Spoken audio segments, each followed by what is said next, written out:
Hey Queens, welcome back to Gears and Queers. I'm Chris, I'm Jake, and today we've got the keys to a 2015 BMW 328d Touring. and we're going to show you guys why sometimes the forbidden fruit isn't always the sweetest.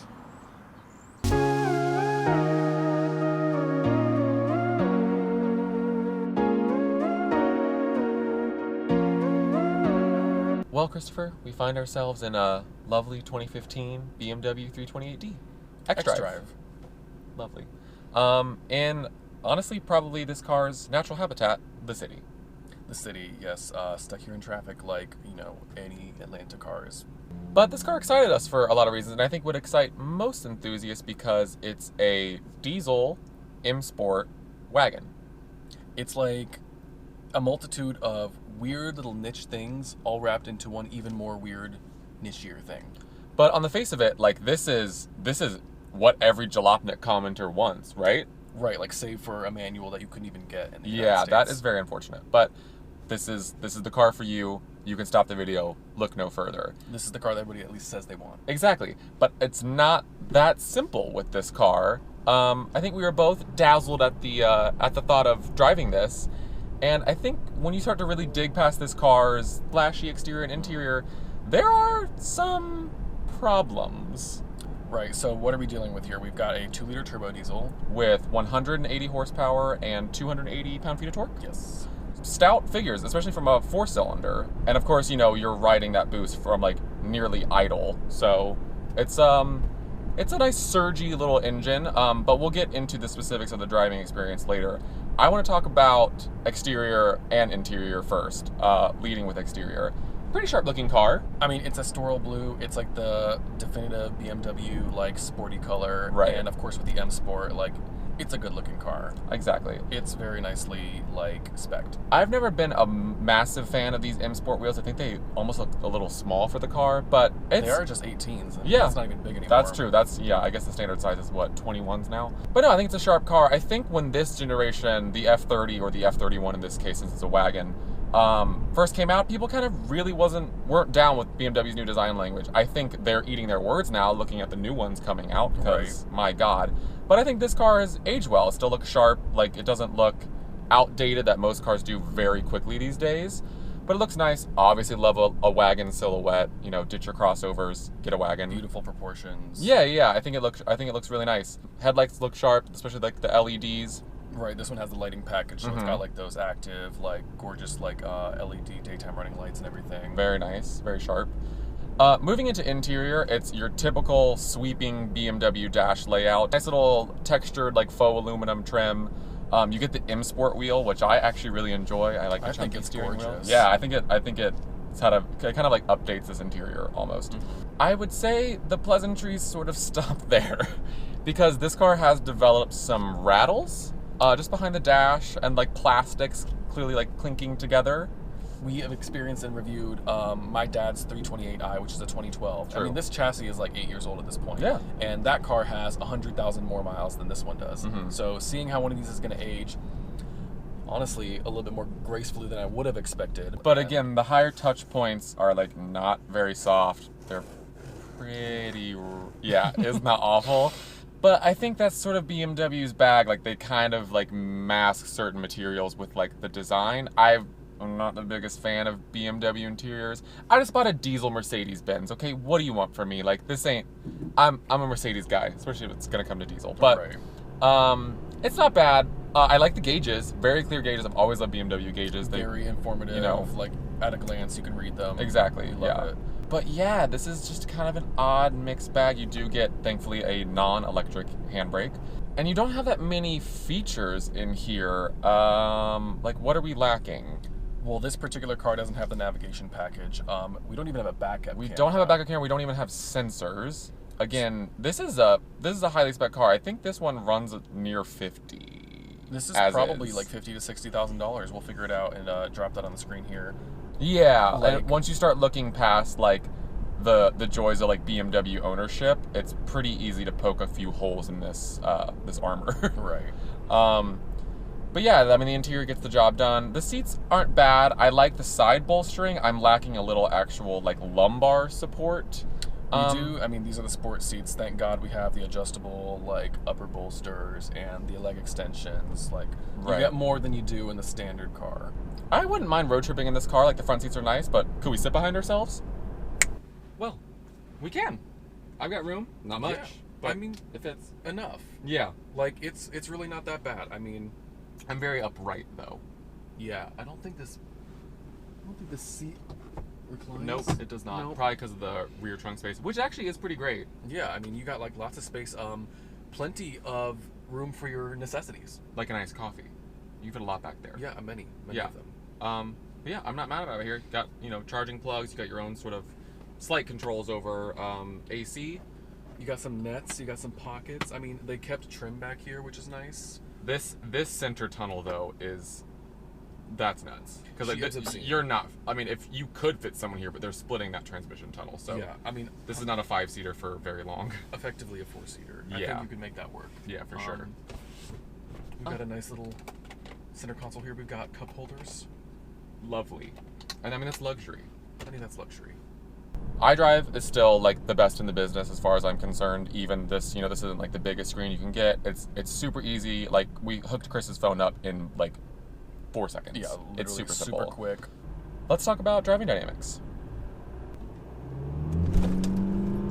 Ooh, typical diesel tidal wave of torque. Yeah, she's not really going that fast, but she'll kick you back. Yeah, if you brake torque it, this thing really took off. That was a much more initial, like, I was surprised by than I that. was expecting. Yeah. Sound though. I mean, she's an oil burner. She's not that inspiring on the sound. Yeah.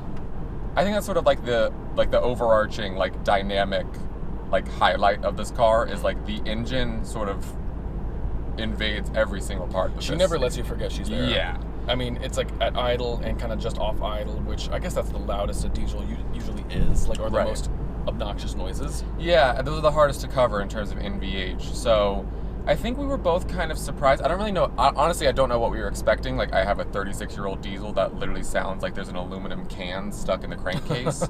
I think we were both still relatively surprised by the amount of vibration and harshness and, like, general diesel clatter that makes its way into this cabin. Yeah, it's a contemporary diesel. I mean, it's a pretty hard type of engine to calm down. Yeah, you really can't. But I think we were both surprised. Again, this is a, BMW's, like, entry-level car for the most part. All the, like, low RPM torque, like, yeah, it's great for that. I mean, this is the platform for it. The wagon is the chassis to have that in. We got the 8-speed ZF. She's always great. And BMW's tuning on the ZF is always great. Fantastic. I mean, it is a good to drive car. Yeah. I mean, it really is just like driving a F30 sedan. Yeah. Just with a little bit more cargo space. Harshness aside, I think, like, a sporty diesel wagon like this is perfect for, like, the enthusiast who lives in a metropolitan area. Right. Because 90% of the time you're not using any of it. But, when you get those opportunities, it's like a quick little, like, point and squirt, ride the torque. But yeah, if we're going to take this thing up to, like, mountain roads or something, like, you're going to be, left a little breathless at the top of the rev range. I think the chassis will leave you begging for more. Yeah. Because this is a well-sorted chassis. And then, honestly, I think that the steering is better than it was on the early F30s. I agree. I think the steering feels a lot more connected and a lot more direct. And I'm still not completely convinced by the suspension tuning, but it feels a bit more, I don't know, compliant while also a bit more supportive. This is like the car you want if you are the, like, enthusiast who's into a diesel. Like, you have to have a diesel. Really, this is like the perfect crossover replacement. It right? seriously is. If Stop you have a buying personality, crossovers. If you have a personality, you buy one of these. Thank you, God. Stop talking to your CX-30 leasing agent and go find a used 328d. My God. Per usual, BMW driving modes: Eco Pro, Comfort, Sport, and Sport Plus. Strange in diesel, but you notice any difference in between any of them? Things get like a little firmer. Yeah. Like, you can hear she downshifts, she holds revs a little bit longer. Your standard stuff. That kind of helps squeeze a little bit more out of the diesel. But not really in its nature. Yeah. I think the big issue with diesels these days, especially, is like, are you getting the return on your money for how much more you pay in diesel versus modern gas engines? I would argue no. Well, I mean, let's take a look at the gas version of this, right? So that's like I think it was 22 and 33 city to highway for the gas xDrive wagon, which, you know, you get xDrive no matter what. And then this is 30 and 40. 30 and 40. But diesel is like regularly much more expensive. You know, we really agree with the character of this car for like a metropolitan cruiser, you know, city driving. But you're going to see most of that return on fuel economy on the highway. Right. So at this point, it's less about economy and just sort of like, you know, are you down for diesel or not? Right. And honestly, the use case and the like buying case for diesels is getting less and less like rational. Like the way that they're having to be choked down by emissions equipment and stuff just makes them so much more of a nightmare to maintain, and really just kills the fun of it, which, you know, the fun of it kills the planet. So diesels probably shouldn't go on, but we love them. But I'm down for the D. But we love them. We love the D. So, like most BMWs with these modes, or the 3 Series at least, you do not get an active exhaust. And I was surprised to go back there and find just a single tailpipe. Yeah, so like, you know, a 320 gets a single tailpipe, a 330 gets like the twin outlet, and then you step up to a 340, you get the dual single outlets. Right. But the diesel just has to make do with a lowly single pipe on the one side. I wonder if it's to differentiate it, or if it has actually something to do with the exhaust routing and maybe how the engine behaves. Regardless, very strange to see. It's a very uninspiring exhaust note. I feel like, you know, most stock diesel exhausts are. It just kind of is like a long toot.